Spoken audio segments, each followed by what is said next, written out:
Hi, I am Sophia. Welcome to True Payback, where story hits different. Hit subscribe. Let's dive in. The migraines started when I was 17. Not regular headaches. The kind that made light feel like knives and turned my vision into a kaleidoscope of fractured shapes. The kind where I'd spend 3 days in a darkened room, unable to move without vomiting. "Stop being so dramatic, Emma," Mom would say, opening my bedroom curtains. "Fresh air will help. You just need to get outside." Dad was worse. "Your sister gets headaches too, and she doesn't make this much fuss about it." By my second year of college at Boston University, the migraines were happening twice a week. I started missing classes. My roommate would find me curled up on the bathroom floor at 3 a.m. crying from the pain. "You need to see a doctor," she insisted. I did. Several, actually. The first 3 told me it was stress. Tension headaches. "Try yoga," one suggested. "Cut out caffeine," said another. The 4th prescribed migraine medication that made me feel like I was underwater but didn't stop the pain. The 5th doctor, a neurologist at a clinic near campus, ordered an MRI. I was 20 years old when I got the call. "We found something on your scan. You need to come in immediately." The something was a traumatic brain injury. Not recent. Old. From childhood. The neurologist showed me the images, pointing to areas of scarring and damage that shouldn't exist in a healthy brain. "When did you experience head trauma?" she asked. I sat there staring at the scans, my mind racing backward through my childhood. And then I remembered. I was 8 years old. My older brother Tyler had gotten a new baseball bat for his birthday. He was in the backyard showing off for his friends. I'd walked outside to ask Mom something. I never saw the bat coming. Tyler had been practicing his swing. The aluminum bat connected with the left side of my head with a sound I can still hear sometimes in nightmares. A hollow, sickening crack. I went down instantly. When I woke up, I was on the couch. My head felt like it was splitting open. Mom was pressing an ice pack against my temple. "You're fine," she kept saying. "Just a bump. Stop crying so loud, you're embarrassing yourself in front of Tyler's friends." Dad had been angrier with me for getting in the way than with Tyler for not paying attention. "Why weren't you watching where you were going?" They never took me to the hospital. Never got me checked out. Just ice, aspirin, and orders to stop making such a big deal about it. The headaches started about 6 months after that. By the time I was 10, they were regular. By 12, they were debilitating. And through it all, my parents insisted I was exaggerating. Being dramatic. Seeking attention. Now, at 20, I was staring at medical proof that my brain had been damaged for over a decade. "You need to see a specialist," the neurologist said. "This kind of injury can cause long-term complications. The migraines are likely a result of the trauma. There may be other issues we haven't identified yet." I was referred to Dr. Marcus Patterson at Massachusetts General Hospital, one of the top neurological trauma specialists in the country. Over the next 8 months, I underwent extensive testing. MRIs, CT scans, cognitive assessments, vestibular function tests. Dr. Patterson's diagnosis was comprehensive and devastating. The childhood trauma had resulted in permanent damage to my frontal lobe and temporal region. It explained the migraines, yes, but also the memory issues I'd been having, the difficulty concentrating, the occasional balance problems, the sensitivity to light and sound. "This should have been treated immediately when it happened," Dr. Patterson told me during one appointment. "Emergency intervention could have prevented much of the long-term damage." I didn't tell my parents about any of this. I was building a case file of my own health, documentation of what had happened and what had been ignored. After graduation, I moved to Cambridge and took a job as a research coordinator at MIT's Brain and Cognitive Sciences department. The work was flexible enough to accommodate my bad days. My supervisor, Dr. Chin, had her own chronic health condition and understood. "Take care of yourself first," she'd tell me. "The research will wait." I was careful. I built my life around my limitations. I documented everything. Every migraine, every medical appointment, every test result. Dr. Patterson became not just my doctor but my advocate. He connected me with other specialists. I saw a pain management team, a vestibular therapist, a neuropsychologist. I wasn't hiding my condition. I was managing it. Quietly. Professionally. Without asking my family for anything. My parents assumed I was still struggling. Still exaggerating. Still seeking sympathy. Tyler had gone into commercial real estate with Dad. They worked together at Morrison Property Group, the company Dad had built over 30 years. My younger sister Ashley was in marketing, working remotely for a firm in New York while living in Mom and Dad's basement. I was the family disappointment. The one who couldn't handle a normal job. The one with constant excuses. Family dinners were brutal. "How's the headache situation, Emma?" Dad would ask with exaggerated concern that dripped with sarcasm. "Still too delicate for the real world?" "I'm managing," I'd say quietly. "Must be nice to have such a flexible job," Ashley would add. "Some of us have to work full days." Tyler rarely said anything. I think he'd convinced himself the baseball bat incident never happened. Or that it wasn't a big deal. Either way, he never acknowledged it. I stopped going to family dinners. Made excuses. My parents interpreted this as more drama. "Emma's too good for us now," Mom told relatives. "Can't even make time for family." What they didn't know was that I'd been working with a legal team for over a year. Not to sue, I didn't want their money. I wanted documentation. I wanted medical acknowledgement. I wanted the record to show what had happened to me and what hadn't been done about it. When I turned 25, I requested my childhood medical records. There was nothing from the baseball bat incident. No emergency room visit. No doctor's consultation. Nothing. Just routine checkups where Mom had apparently never mentioned that I'd been knocked unconscious by a metal bat. Dr. Patterson helped me compile everything into a comprehensive medical file. Years of scans, test results, specialist reports. A formal medical history that told the complete story. I wasn't sure what I'd use it for. I just knew I needed it to exist. The explosion came during Thanksgiving when I was 26. I'd driven to my parents' house in Newton. I had a migraine starting. I could feel the warning signs, the visual disturbances beginning, but I'd promised to come. I brought my medication, planned to stay just an hour. The family was gathered in the living room. Tyler's fiancée Melissa was there. Ashley had brought her new boyfriend. Everyone was drinking wine, laughing loudly. The noise was making my head pound. "Emma, you look tired," Mom observed. "Another headache?" "Just a small one," I said. "I took medication." "You're always taking medication," Dad said. "You know what would help? Exercise. Fresh air.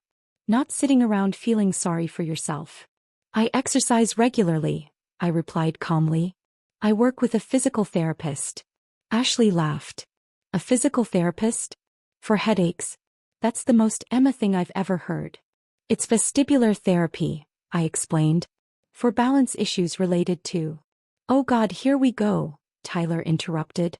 "The medical terminology. We get it, Em. You have headaches. We all have headaches. You don't see the rest of us making it our entire personality."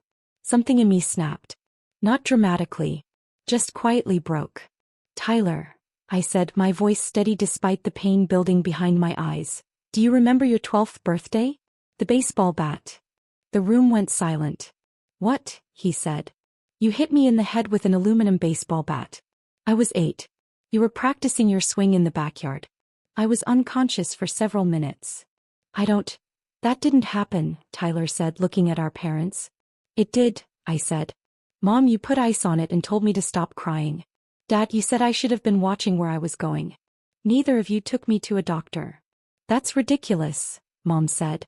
"If something like that had happened, of course we would have taken you to the hospital." "But you didn't," I said. "And now I have permanent brain damage because of it."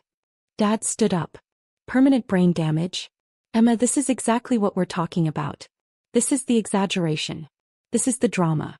You had a minor bump as a child and now you're claiming it ruined your life." "It wasn't minor," I said.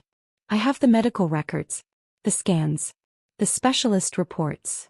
From doctors you probably manipulated into believing your sob story," Ashley said. That's when Dad made his move. "You know what? I'm done with this. We're all done with this. Emma, you need professional help.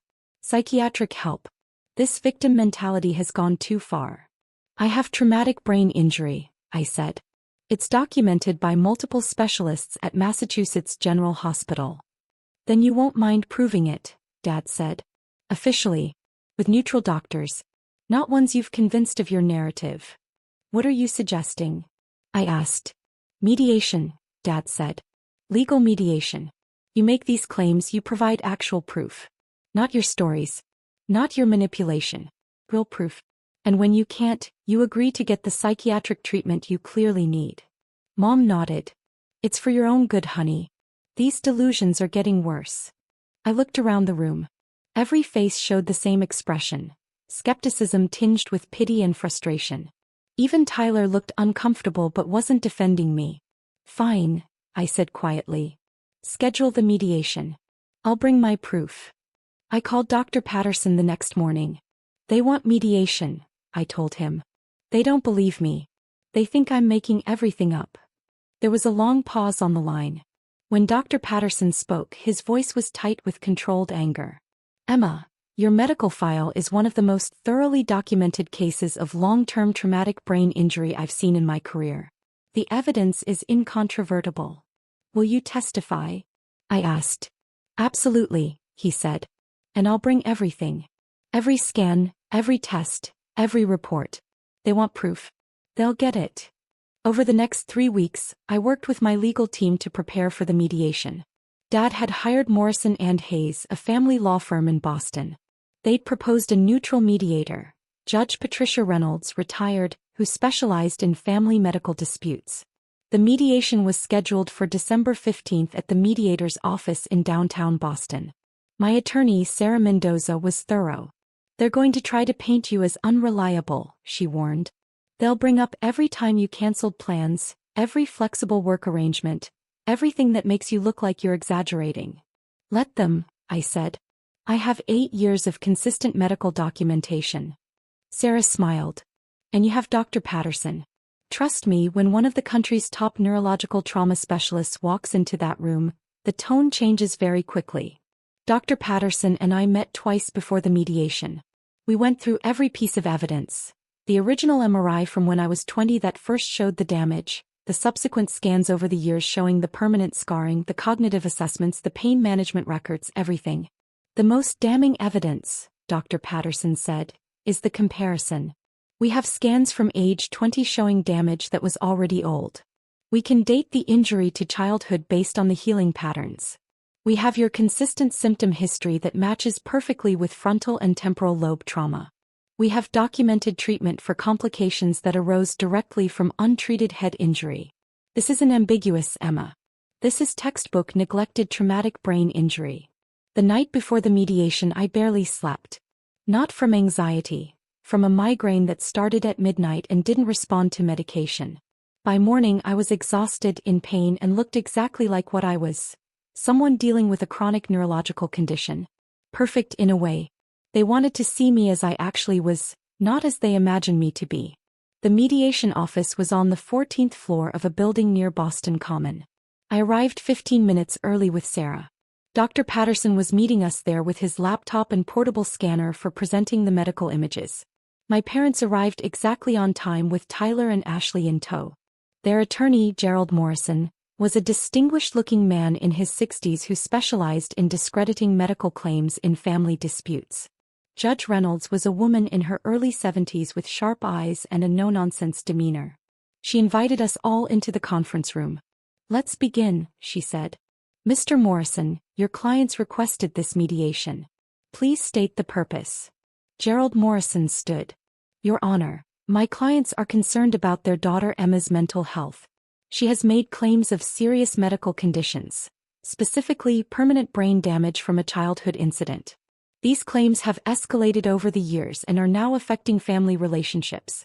My clients believe Emma needs psychiatric evaluation, not continued validation of what may be psychosomatic symptoms or... Excuse me, Sarah interrupted.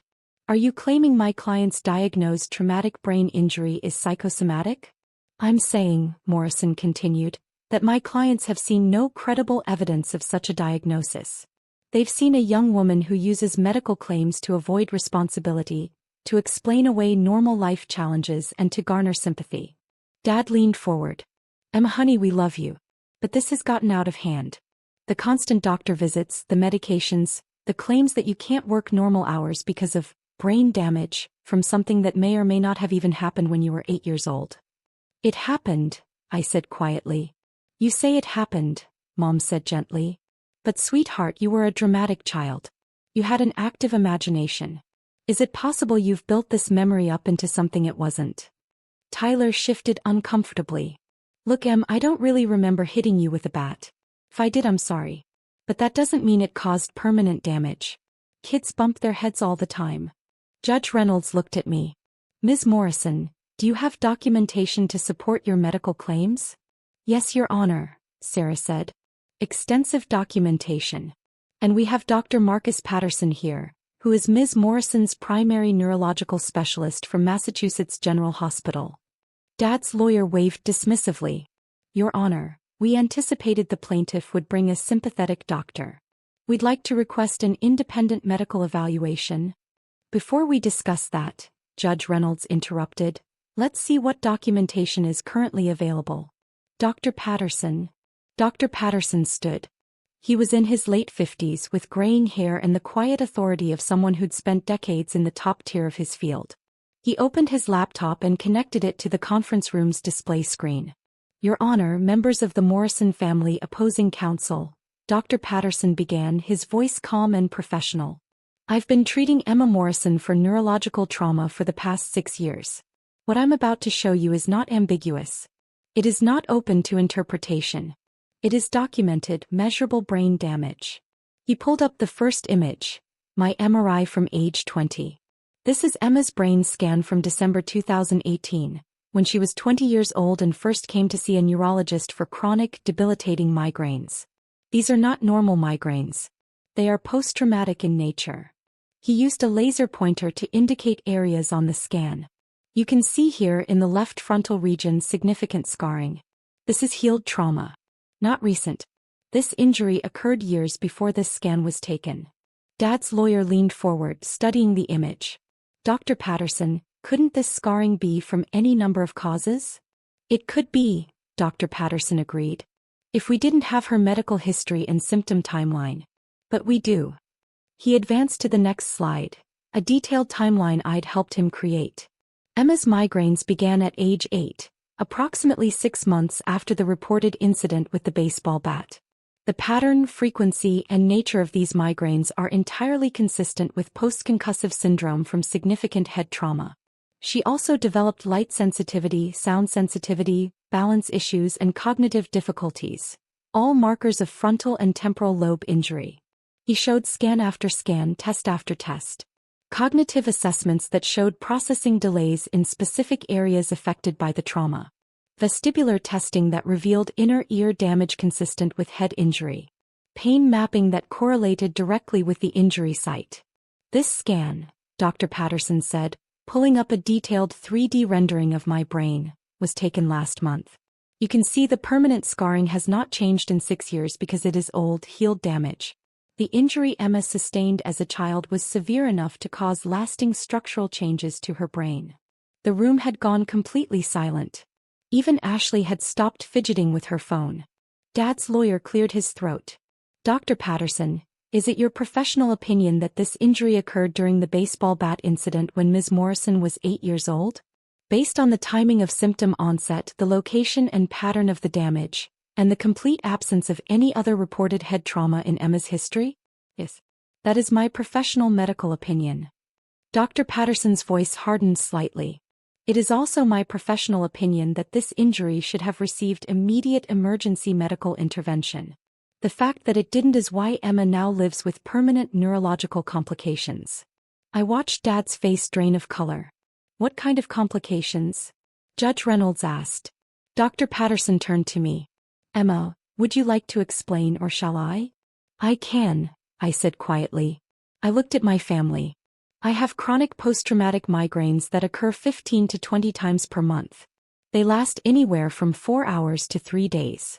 I take daily preventive medication and have rescue medication for acute episodes. I have visual disturbances, photophobia, and occasional aura. I have balance issues that require ongoing vestibular therapy. I have cognitive processing delays that affect my working memory and concentration, which is why I need flexible work arrangements. I have phonophobia, sensitivity to sound, which is why I can't be in loud environments for extended periods. Mom's hand had gone to her mouth. These aren't complaints, I continued. These aren't excuses. These are documented disabilities resulting from a traumatic brain injury that was never treated. Emma, Tyler said, his voice shaking. I didn't know. I honestly don't remember hitting you. But if I did, I'm so. This isn't about you apologizing, Tyler, I said. This is about the fact that when an 8-year-old child is knocked unconscious by a metal baseball bat, she should be taken to the hospital. She should be evaluated. He should be monitored. Instead, I was told to stop crying and go to my room. We didn't know it was serious, Mom whispered. Dr. Patterson spoke, his voice sharp now. Mrs. Morrison, your daughter was unconscious. That alone is grounds for immediate emergency medical care. Loss of consciousness from head trauma in a child requires immediate CT scanning to rule out intracranial bleeding, skull fracture, and brain injury. This is not ambiguous medical advice. This is basic emergency response that any parent should know. Dad's lawyer was frantically taking notes. Dad himself looked like he might be sick. Judge Reynolds studied the scans still displayed on the screen. Dr. Patterson, what is the long-term prognosis for Ms. Morrison? The damage is permanent, Dr. Patterson said bluntly. The migraines are likely to be chronic and lifelong. The cognitive issues may improve slightly with continued therapy but will never fully resolve. The balance problems will require ongoing management. Emma will need consistent medical care for the rest of her life for complications that could have been prevented or significantly reduced if she'd received proper treatment at age 8. She's exaggerating everything for sympathy, Dad had said at the start of this meeting. Dr. Patterson turned to look at my father directly. Mr. Morrison, I have treated thousands of traumatic brain injury patients in my career. I have published over 40 peer-reviewed papers on neurological trauma. I can state without any doubt that your daughter has never once exaggerated her condition. If anything, she has consistently downplayed the severity of what she deals with daily. The strength it takes to function with the level of chronic pain and neurological disruption she experiences is remarkable. Ashley was crying quietly. Tyler had his head in his hands. Mom looked at me with tears streaming down her face. Emma, I'm so sorry. I didn't know. I thought you were just... I didn't know. You didn't want to know, I said, my voice steady but not unkind. Because knowing would have meant acknowledging that ignoring my injury had consequences. Judge Reynolds closed her folder. Mr. Morrison, based on the medical evidence presented here today, I see no grounds whatsoever for psychiatric evaluation of Ms. Emma Morrison. What I do see is documented proof of a serious childhood injury that was medically neglected. I'm recommending that this mediation be concluded with the family's acceptance of Emma's medical condition as legitimate and thoroughly documented. Dad's lawyer started to speak, but Dad held up his hand. No. She's right. He looked at me, his eyes red. Emma, I don't know what to say. I was wrong. We were all wrong. I don't need you to say anything, I said quietly. I just needed you to know. To actually see the truth instead of dismissing it. Dr. Patterson began packing up his laptop. If there are no further questions about Ms. Morrison's medical condition, I need to return to the hospital. Thank you, Doctor, Judge Reynolds said. As Dr. Patterson walked toward the door, he paused next to my father. Mr. Morrison, you're fortunate your daughter has managed her condition as well as she has. Many patients with injuries like hers don't fare nearly as well. That's not luck.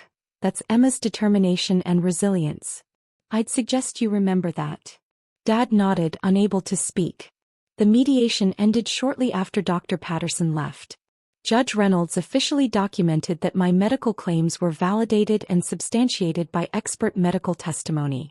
There would be no psychiatric evaluation. No requirement to prove anything further. My family sat in stunned silence as Sarah and I gathered our materials. Emma, wait, Mom said as I headed for the door. Can we talk? Not today, I said. I have a migraine starting. I need to get home, take my medication and rest in a dark room. Like I've needed to do thousands of times over the past 18 years while you all thought I was being dramatic. I left the building and sat in my car for 20 minutes, waiting for the rescue medication to kick in enough that I could safely drive home. My phone started buzzing. Text after text. Tyler, I'm so sorry. I genuinely don't remember hitting you but seeing those scans. I believe you. I'm sorry we didn't believe you sooner. Ashley, I feel sick. All those times I made fun of you for being delicate. I'm so sorry. Mom, please call me when you can. I need to talk to you. I need to understand what we can do to help. I didn't respond to any of them. I drove home, closed my blackout curtains, and spent the next 14 hours in bed as the migraine ran its course. It's been 8 months since the mediation. My family has tried to rebuild the relationship. Mom attends some of my medical appointments now, not to doubt me but to understand. She's educated herself on traumatic brain injury. She volunteers with a brain injury awareness organization. Dad set up a medical fund in my name. I told him I didn't need his money. My insurance through MIT is excellent and I've learned to manage my expenses. He did it anyway. It's not about need, he said. It's about acknowledging what we should have done 18 years ago. Tyler actually went to therapy to process his guilt. He doesn't remember the incident and part of him still struggles to believe he could have caused this much damage. His therapist has helped him understand that he was a child too, 12 years old, not being supervised properly while swinging a metal bat. Ashley has become almost overprotective. She researches every new migraine treatment, sends me articles, asks if I've tried this supplement or that therapy. It's exhausting sometimes, but it comes from a good place. We have Sunday dinners now. At my apartment. With lights dimmed, noise kept low, no strong scents or perfumes. My family has learned to accommodate my needs instead of expecting me to pretend they don't exist. I'm still at MIT, still working in research. Dr. Chin nominated me for an award last month for my work on cognitive rehabilitation protocols. No one understands the patient perspective like you do, she said. Dr. Patterson remains my specialist. My advocate. My proof that I'm not exaggerating, not imagining things, not seeking sympathy. My proof that what I experience is real, documented, and worthy of respect. I still have 15 to 20 migraines a month. I still need flexible work arrangements. I still have bad days where I can't get out of bed. But now when I tell my family I need to cancel plans because of my health, they say, "We understand. Take care of yourself. We'll be here when you're feeling better." That's all I ever wanted. Not apologies. Not money. Not guilt. Just belief. Just validation. Just the simple acknowledgement that what I experience is real. Sometimes the truth doesn't set you free. Sometimes it just makes people see you as you actually are, instead of the convenient fiction they've created. And sometimes that's enough.